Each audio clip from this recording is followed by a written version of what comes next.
Hello বন্ধুরা, আমার চ্যানেলে সবাইকে আরও একবার ওয়েলকাম জানিয়ে আজকে আবারও একটি নতুন ভিডিও নিয়ে হাজির হয়ে গেলাম। প্রত্যেক দিন মাছ মাংস খেতে কিন্তু ভালো লাগে না, তবে শাক হচ্ছে এমন একটা জিনিস যেটা রোজ খেতেই ভালো লাগে। আর এটা যদি বিভিন্ন রকমভাবে রান্না করা হয় তাহলে খাবারের স্বাদ তো আছেই, তার সাথে সাথে রুচি বাড়াতেও ভীষণভাবে সাহায্য করে। আজকে আমি সেই রকমই একটি রেসিপি নিয়ে চলে এসেছি, যেটাকে আমি রান্না করেছি মুগ ডাল দিয়ে। আজকে আমি বানাচ্ছি মুগ ডালের বড়ি দিয়ে লাউ শাকের রেসিপি, যার জন্য মুগ ডালটাকে ভালো করে ধুয়ে নিয়ে সারা রাত জলে ভিজিয়ে রেখেছিলাম। আর এখন এটাকে বেটে নিচ্ছি আদা আর কাঁচা লঙ্কা দিয়ে। এখানে দেখুন এই পেস্টটা রেডি হয়ে গেছে। এখন এর মধ্যে কয়েকটা জিনিস দিয়ে দিচ্ছি, যার মধ্যে প্রথমেই দিয়ে দিলাম অল্প একটু নুন, দিচ্ছি সামান্য একটু হলুদ গুঁড়ো, আর সব শেষের মধ্যে দিয়ে দিচ্ছি কালো জিরে। তারপর মিশ্রণটাকে খুব ভালো করে একটু ফেটিয়ে নিচ্ছি।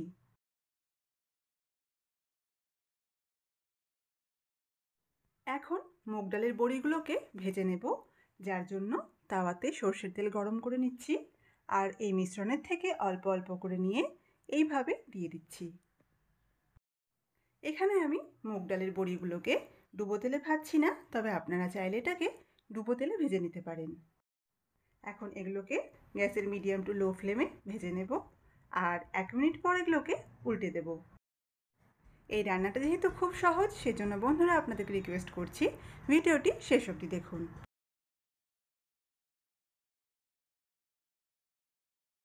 এগুলো এখন ভাজা হয়ে গেছে, এবারে এগুলোকে তুলে নিচ্ছি। আর এইভাবে বাদবাকি যে মুগ ডালের মিশ্রণটা আছে সেগুলোকেও ভেজে তুলে নিচ্ছি। এখানে নিয়েছি লাউ শাক, যেগুলোকে ভালো করে কেটে বেছে পরিষ্কার করে নিয়ে জল দিয়ে ভালো করে ধুয়ে নিয়েছি। লাউ শাক যদি কচি হয় তাহলে এই রেসিপিটা খেতে বেশি ভালো লাগে।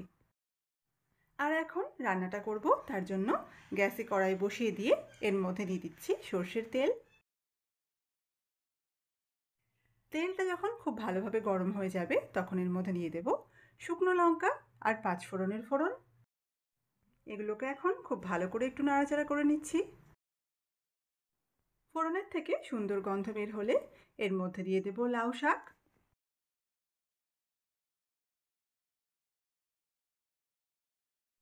গ্যাসের মিডিয়াম টু লো ফ্লেমে এই শাকটাকে একটু ভালো করে নাড়াচাড়া করে দিচ্ছি।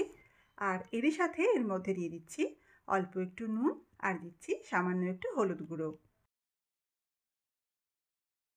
আর লাউ শাক রান্নায় যেহেতু খুব বেশি একটা ঝাল ভালো লাগবে না, সেই জন্য এর মধ্যে অল্প একটু কুচি করা কাঁচা লঙ্কা দিয়ে দিচ্ছি। সব কিছু এখন খুব ভালো করে নেড়েচেড়ে মিশিয়ে নিচ্ছি।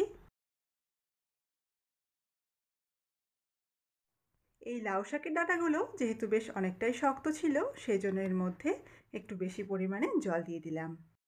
আর এখন এটাকে ঢাকা দিয়ে বেশ ভালো করে সেদ্ধ করে নিচ্ছি। খানিকক্ষণ পর ঢাকাটা খুলে নিচ্ছি। আর এই সময় এর মধ্যে মিশিয়ে দিচ্ছি যে মুগ ডালের বড়াগুলো ভেজে রেখেছিলাম সেইগুলো। কিছুটা বড়া আমি এইভাবে হাতে করে ভেঙে দিয়ে দিচ্ছি। এই শাকের মধ্যে বড়াগুলোকে একটু ভেঙে ভেঙে দিলে এটা খেতে কিন্তু বেশ ভালো লাগে। এই শাকের মধ্যে আমি 5 থেকে 6টা বড়া ভেঙে ভেঙে দিয়েছি। আর এখন সব জিনিসগুলোকে খুব ভালো করে মিশিয়ে নিচ্ছি।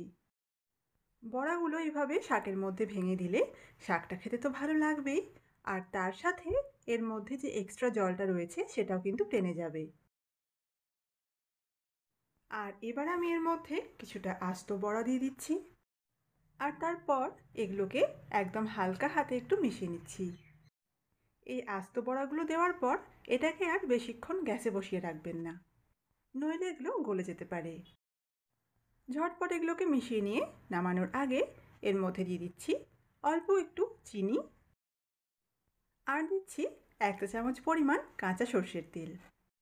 এর মধ্যে কাঁচা সর্ষের তেল দিলে এটা খেতে কিন্তু খুব টেস্টি লাগবে। কড়াইয়ের ঢাকাটা এবার বন্ধ করে দিয়ে গ্যাসের ফ্লেমটা অফ করে দিচ্ছি। আর এইবার এটাকে আমি পরিবেশন করে নিয়েছি। গরম ভাতের সাথে খাওয়ার জন্য খুব রুচিকর মুগ ডালের বড়ি দিয়ে লাউ শাক এখন রেডি হয়ে গেছে। আর এটা খেতে কিন্তু ভীষণই টেস্টি হয়েছে। সেজন্য বন্ধুরা আপনাদের রিকোয়েস্ট করব, রেসিপিটি ভালো লাগলে অবশ্যই একবার ট্রাই করবেন। আর এই ভিডিওটি ভালো লাগলে অবশ্যই ভিডিওটিকে লাইক, শেয়ার, কমেন্ট করতে ভুলবেন না। আর এই ধরনের রান্না পেতে গেলে আমার চ্যানেলটিকে সাবস্ক্রাইব করুন। তার সাথে পাশে থাকা বেল আইকনে ক্লিক করুন, তাহলে যখনই আমি কোনো নতুন রান্না আপলোড করব চ্যানেলে, সেটার নোটিফিকেশন সবার প্রথমে আপনার কাছে পৌঁছে যাবে। তাহলে বন্ধুরা, আজকের মতো এখানেই বিদায় নিচ্ছি। সবাই খুব ভালো থাকবেন এবং সুস্থ থাকবেন। আর এতক্ষণ ধরে ভিডিওটি দেখার জন্য আপনাদের সবাইকে অনেক অনেক ধন্যবাদ।